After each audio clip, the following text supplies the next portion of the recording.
Well, good morning, everybody. We are absolutely excited to hear Ms. Daya Naef speak today about stress and overwhelmness. Oh my gosh. I think it's something that we've all been victim of. So I'm excited to hear what she has to say. A little bit about her. Uh, Daya has been a business owner for almost 20 years, focusing mainly on real estate, construction, law, and professional development. She ran her own law firm and a small partnership. She is currently coaching, consulting, and practicing conflict management as a trainer, mediator, and arbitrator. Those are a lot. She received her JD and International Law Certificate from Loyola University in New Orleans Law School. I don't know how she got any work done there.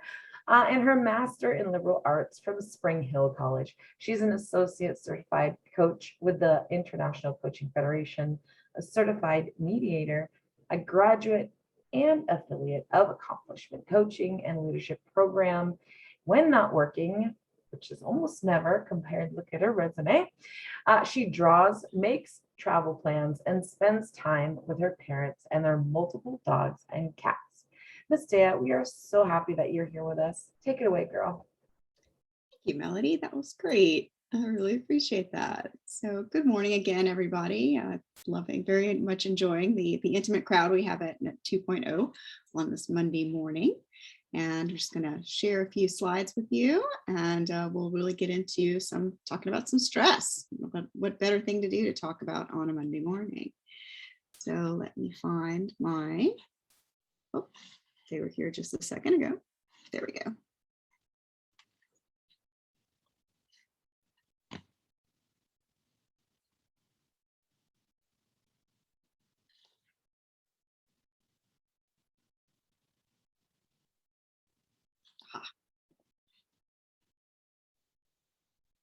Okay, everybody see the slides? Perfect. So good morning again. We all know who we are and we're here. So, so much for the opening slide, and we already did my bio. Fabulous. All right, so this is a quick agenda or table of contents of what we're going to cover this morning. So we're talking about stress, the breaking point, a commitment, good stress, bad stress, which I think some of us have mentioned already, expectations, validation, and presence. A couple of us also mentioned presence, that breathing and walking and gardening type thing. So quick disclaimer, because I do have a legal background, this is not a substitute for medical advice or therapy. So these are tools and strategies. And if you do have overwhelming stress or chronic stress, please see a professional. And if you're curious about that, please you can call me to work that out. But if you are having a 911 issue, don't think about it, just call 911. So what do you call this? So we have different words for it. We've been using the word stress, but anybody else have some different words? And this is going to be interactive, so please don't be shy about jumping in verbally. Burnt out? Overwhelmed. Overwhelm. That's what I was thinking. Mm-hmm. Pressure. You're under pressure. Yep, pressure. Definitely. Okay, great. So we all has anybody never had this feeling in their life? They're lying. They're psychopathic. Something's wrong. Mm-hmm. Definitely. So this is a pretty normal human experience. So if we could think back, this is an exercise, and I encourage you to have a notebook handy, something to write on. And so think about the last time that you got there to that overwhelm, that pressure, that stressful moment, that breaking point. And think about the things that were, the turns you were taking, the things that were happening that led up to that point. So if you want to kind of mentally transport back maybe to a time that this has happened in the last month or two, or yesterday or last week, whatever works for you, and kind of think about the steps that you took going that direction. If anybody's comfortable sharing, that would be great. Go ahead. Oh, go ahead. Oh no, 3 o'clock in the morning, girl. Go ahead, girl. If you're talking, it's impressive. Keep going. Thank you. Thank you. I would say the one, like what got me to that bubble of stress is most recently, I don't know if the universe was doing this, and maybe that's just a cop out to say the universe did this to me, but I feel like prior to going to Hawaii and making this plan to have this vacation, I had no leads on the table. There was really nothing like substantial going on. And I was like, okay, good time. I should go on vacation. And of course, 3 weeks prior to vacation, one lead came in. I was like, oh, wow, this is nice. This is great. Another one came in. I was like, oh, okay, cool. This is cool. Then four more came in. And I was like, no, this is not cool anymore. Why am I even on vacation? What's going on? Like, what's the point of doing this right now? Because there's just so much of this like heightened, like, even my boss joked around, and of course he knows that I'm doing this out of my own like accord, because he's like, yeah, check out. But he also said, wow, it's a good timing, huh, to go on vacation where not ever have we ever had this many leads. I was like, yeah, you're telling me, buddy. I don't know what's going on.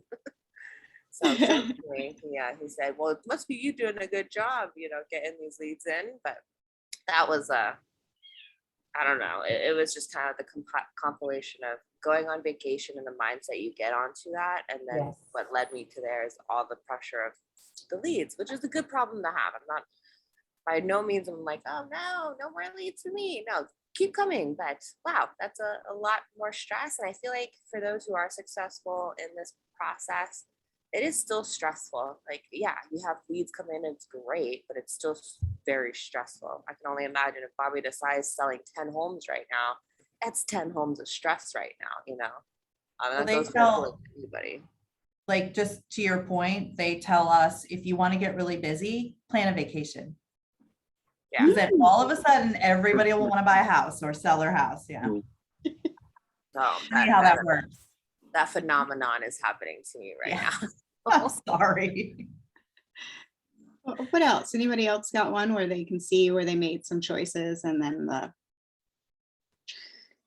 Yeah, for me, it's just getting focused and organized. So for a long time, like I was very good about putting things in place, having a vision, having a goal, and then having very specific action steps to reach that goal. That's always brought me a lot of success.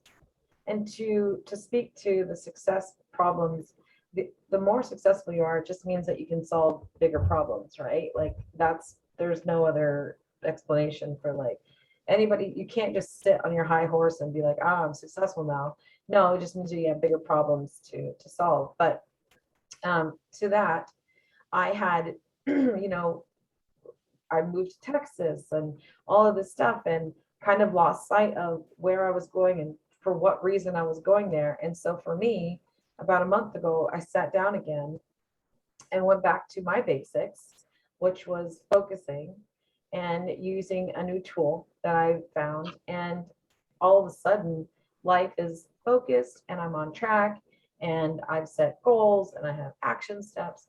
And that alleviates so much mind noise for me, because I no longer have to be like, oh, don't forget to do that, because it's already written down. I don't have to worry about it. And then I look and I check it off and it's good to go. Like, so that alleviated so much stress on my plate just by being organized and having this thing to keep me focused.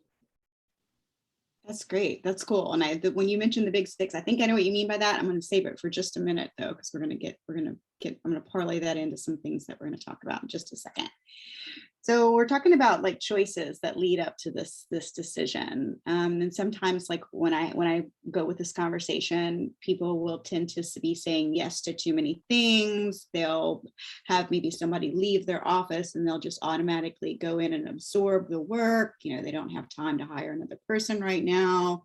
And they just don't think, hey, I do need to slow down and hire another person. I don't need to just absorb the work. Or yes, my kid wanted to have a slumber party. I couldn't say no. Or maybe she did it and didn't even ask me. And so there's all these like choices that lead up to this cycle. Sometimes it's also some procrastination or some binge watching, some boredom, some kind of self-inflicted boredom that you do for yourself when you could be doing some of these little things that build up. And we always, as humans, we have choices, and we have the things that we're attracted to and the choices that maybe we know would be better choices. So I think we can relate to this one. Sometimes it's tough to make those right little choices. It's not going to kill anybody to choose a cookie over an apple in the one-time shot. But if we're constantly making little choices along the want lines versus the maybe looking at the bigger picture, then that's something that adds up over time and can lead to overwhelm. So I'd like to put some attention on this commitment, this idea of commitment, this value, this North Star. So I'd like for everybody to take just a few minutes, not a few minutes, sorry, like maybe 30 seconds, and write down one thing that you're committed to. That could be your business, your family, your home, your community, and we'll revisit this again at the end of the program. Daya, it doesn't have to be the most important thing, right? Like if I put down my business, it's not going to look bad that I didn't put down my children. Please put your business. Thank you. Gotcha. Okay. We're in a safe space, right? We all pinky swear. Besides YouTube, this isn't going anywhere, right? Yes, and I always offer, especially when I do the conflict workshops, I'm like, okay, if you don't want to come out and say what your actual conflict situation is, which I please don't, like, let's talk offline soon, and I give my booking link at the end. But yes, you're more than welcome. As a business-minded person myself, you're more than welcome to put business as your commitment.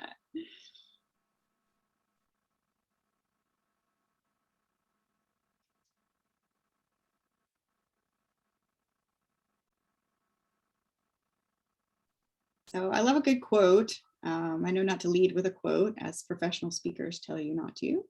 So it's just kind of embedded in here, and I won't read the whole thing because it's long. So Goethe, I think it's pronounced, talks about commitment, and that's basically until you make a commitment, there's hesitancy. And there's the story that's sometimes misquoted about somebody who burns their ships when they get somewhere. And I've heard many people talk about this from different parts of history. So basically saying, hey, you know what? We're not going back. We're burning our ships. We're going to make this happen. So once you commit yourself to something, Providence moves, the universe aligns, the stars move. And so this is why this commitment piece is pretty important.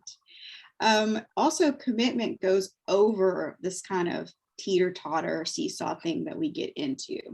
So we'll find as humans that there's something that we really want, and then we give up on getting it. So we really, really want it, like really, really attached to it. We want to make that sale. We want to make an A in this course. So we really, really want it, or we want to get that perfect relationship or get that job. And then we give up on it. We're like, we're not going to get that anyway. I'm not going to close that deal. We're really not right for that. That's really a stretch. And so we go on this teeter-totter seesaw, and that's kind of where we get stuck. But having this commitment, which you can also kind of look at as values. So we talked about business, and so business can be a value. What value would what value would you place business in if that were a value?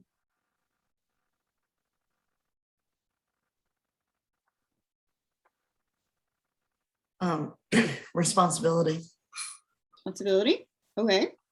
Yeah, integrity, definitely. Integrity. Yeah, I was just Integrity. Great. What are some other people's values, if you'd like to share?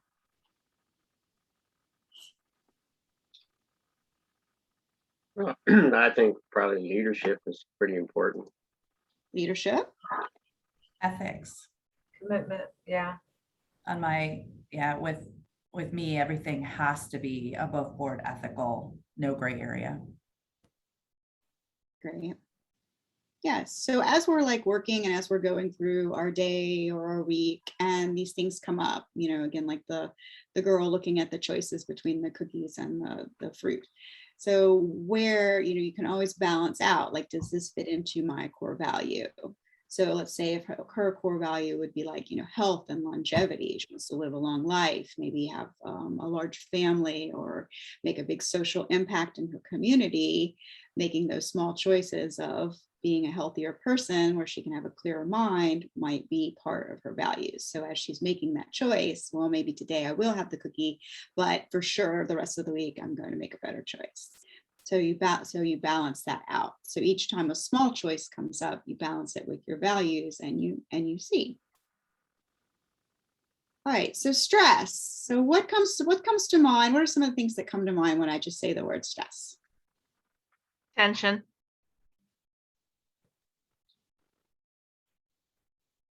Chaos.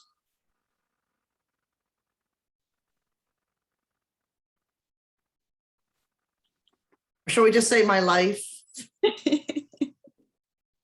Probably dysfunction. Dysfunction? Yeah. Okay. Are there any times when you have good stress? Yeah, apparently when you get like 4 leads, Christina already left, so I would assume that's some good stress because you got to get some stuff done. I know Bobby's been under some good stress because she's got multiple homes listed at once. We're trying to do all that. That for me, that's good stress because yes, it's stress. You have to get things done, but there's an immediate reward to that stress, right? Whereas, or you could just be stressing about nothing. I mean, a lot of people stay up at night and worry about stuff they can't control. That's a very different kind of stress than being multiple leads and getting business done. That one, you're getting a lot done, and one, you're not getting anything done. So to me, there's very different kinds of stress. I think good stress motivates you, right? And bad stress kind of disables you. So I totally agree with that. The adrenaline rush you get from good stress is like nothing else. Yeah, 100%. I say childbirth would be good stress. Yeah, there you go. And then once they start causing you other stress, that's a whole different thing. Right. Let's see. I see there's something in the chat here. Let's see. Oh, Christina's here in spirit. Okay. Yes. Good. Thank you. Oh gosh. Yeah. Okay. So definitely good stress. Stress can be a motivator, like doing a home improvement project over the weekend. That's great.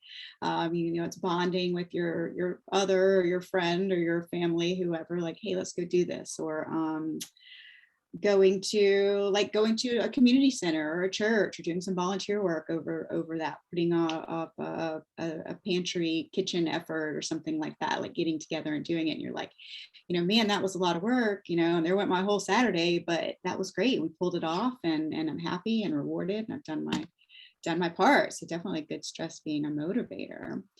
And then we have bad stress. So bad stress is kind of the things we were talking about. Like you've taken on too much work. Somebody left and you just went ahead and just picked up their work and went on it, like, in stride. So that work starts to bleed into other areas of your life, or you pick up something like your child says, hey, I've got this new leadership function at school, and you're like, that's great and everything. And they end up dumping a lot of it on you. So it's kind of like that thing. You have to kind of go into that choices mode. So how to do that. All right. So how much is you and how much is your environment? And somebody also chimed in earlier when we were kind of having our open talk about choosing stress and creating stress, and how much do you put on yourself? And so people come back, it's like, wait a minute, am I creating my stress? No, you're not creating your stress. And you can look at you and your relationship to your environment and where you can make some different choices. Like, are you putting your oxygen mask on first, or are you putting on everybody else's oxygen mask? And is that causing you stress? Because, well, you can't breathe. Oh, back to my little choices analogy. I love this. It's supposed to be like a little town in Europe with little planter baskets and all those colors. So, okay. And real quick, expectations. Who has some comments on what expectations mean to them? I think I put more expectations on myself than like, I do a lot more and I expect a lot more of me than my spouse expects of me. But I feel like if I don't, then I'm not a good spouse. Does that make sense? So expectations like kill me because I'm my own worst enemy here. Nobody else expects me to, build a tower in a day, but I do. So I think expectations for me, it's not about everybody else's expectations. In fact, I I live up to those, but my own I don't. I think Mhm. that's a lot of business owners. I think we expect to excel in every aspect of our lives. It's just, that type A personality that drives you to be a business owner and then drives you to be a perfectionist on top of it.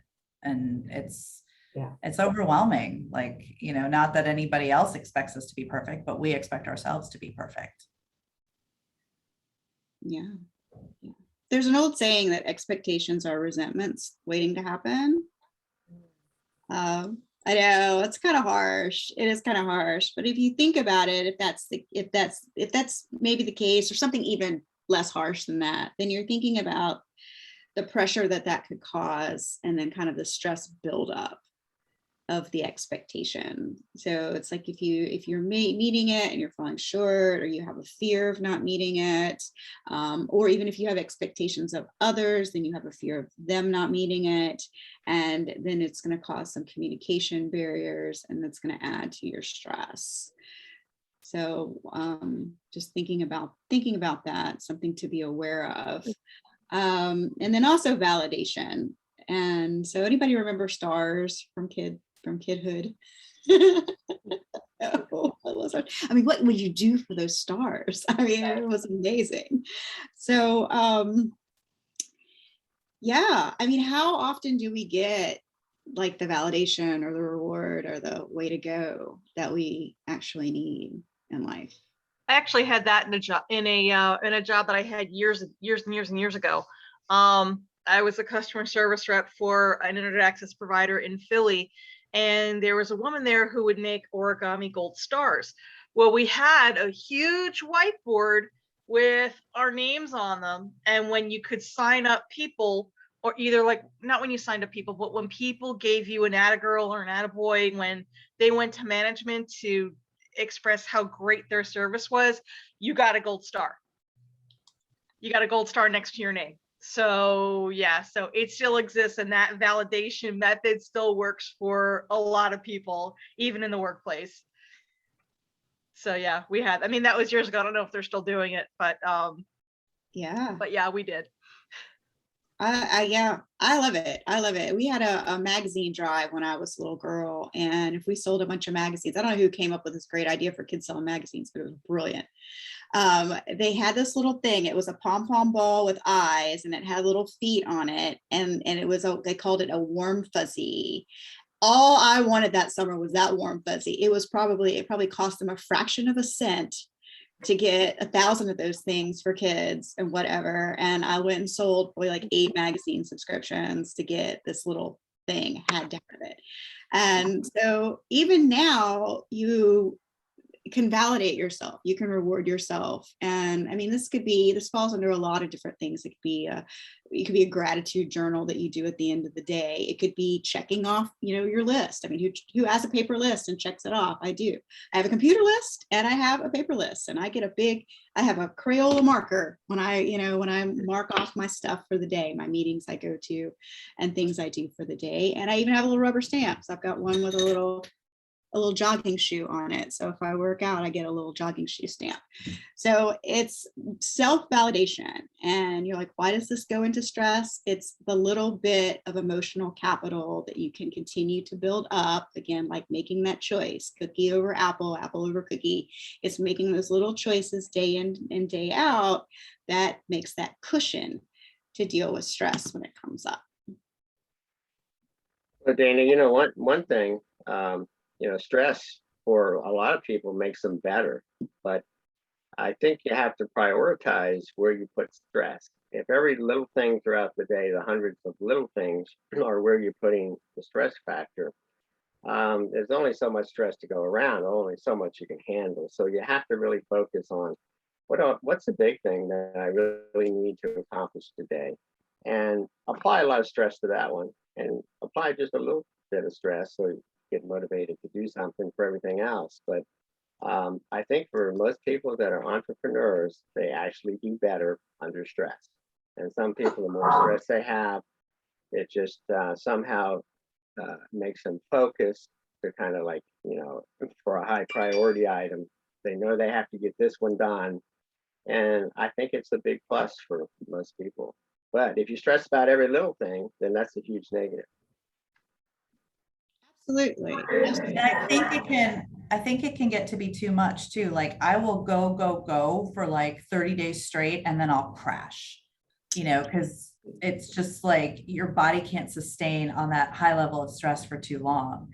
But I do agree, like it does help keep you going. It just can become too much too. Yeah. Well, that's why you need to get it done. If you got a high priority item, you need to get that thing done, get rid of that stress, and check it off at the end of the day. Because if you let it drag on, I mean, it will drive you crazy over time. And one thing that's really stress relieving is, Dana was talking about her list and how she manages her list.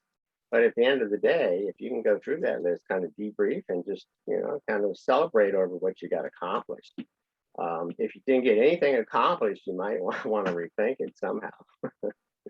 Well, think about how important it really was, all those things on the list.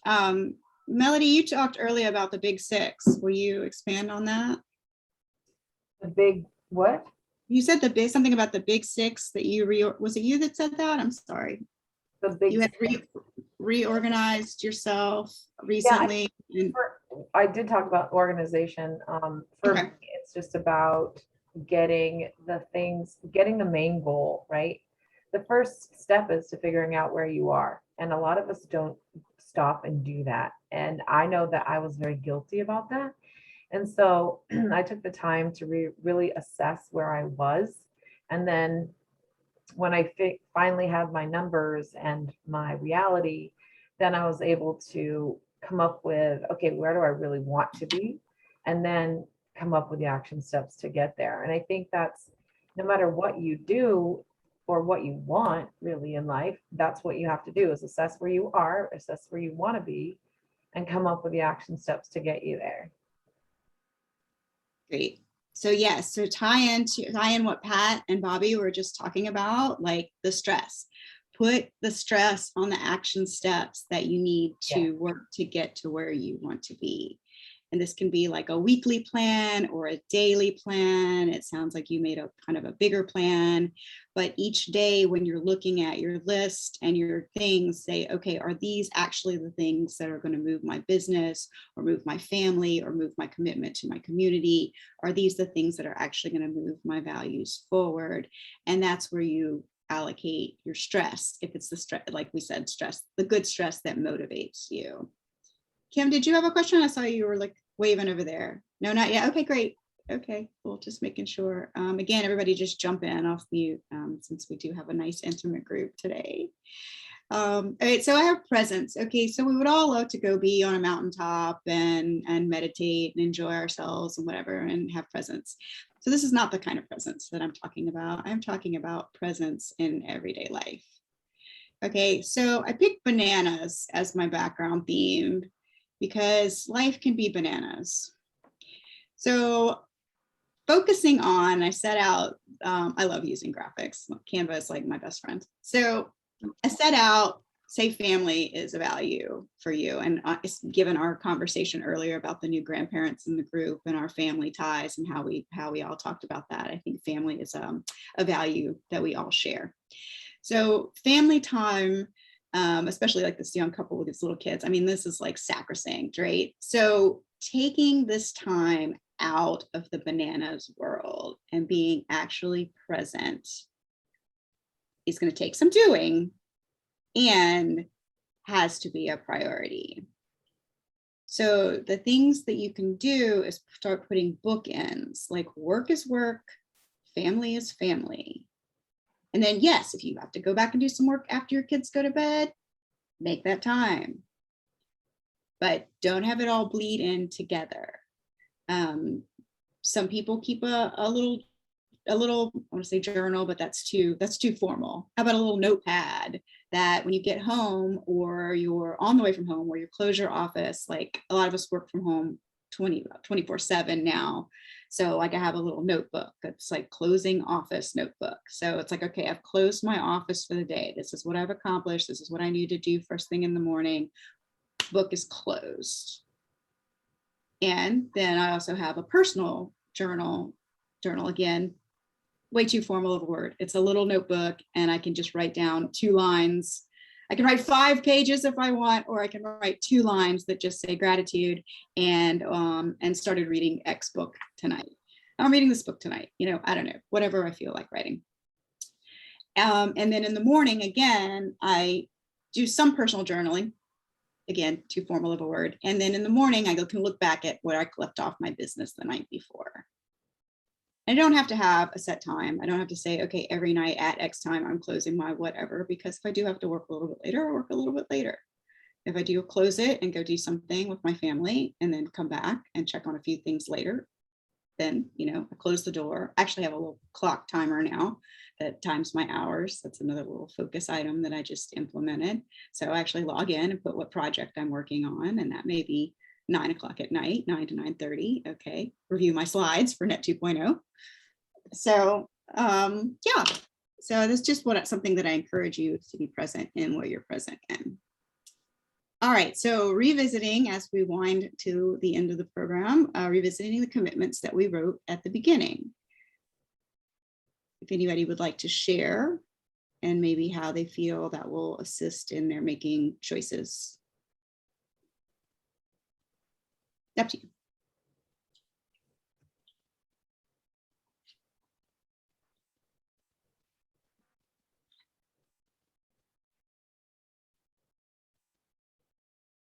Anybody?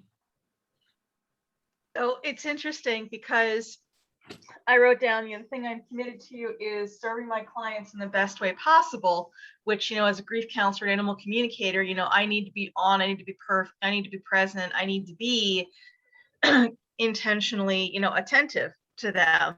And as I'm thinking about this, in relation to, to the choices I make, it's like, well, okay, what's going to have me be in that position where I can serve my clients in the best way possible, where I can be, intentionally attentive. It's like, so I don't have the other, distractions and things, going on, here, because I need to be focused. So it's making those, exterior choices that will still lead me to be, focused and grounded and centered and clear on what I need to do for the client that's in front of me. So that's neat, because that's more of an expansive question than when I first thought about it. It's like, okay, well, what are you committed to? Well, okay, I think we're all kind of committed to our business and committed to our clients, but then as it relates to the choices, it's like, okay, well, if we're really committed to that, if this is a true statement, then what other choices do we need to make that happen? So very, very cool, very insightful. Thank you for sharing that. So again, this is an ongoing discussion. Let's please connect and network on LinkedIn. And if you use your camera app with your smartphone, you can go to my booking Calendly. I just switched over to Calendly from my previous one. So that'll be taking me to my Calendly page. So I'll give that a few minutes or 30 seconds. I think that should be enough. And I'll stop sharing. Daya, what does construction specialist mean? Yeah, actually my legal practice was based in construction. And so I broadened just the legal practice into working in construction more broadly. Okay. Yep. I'm always updating my LinkedIn page. So actually this little graphic is a little bit older. So constantly updating that.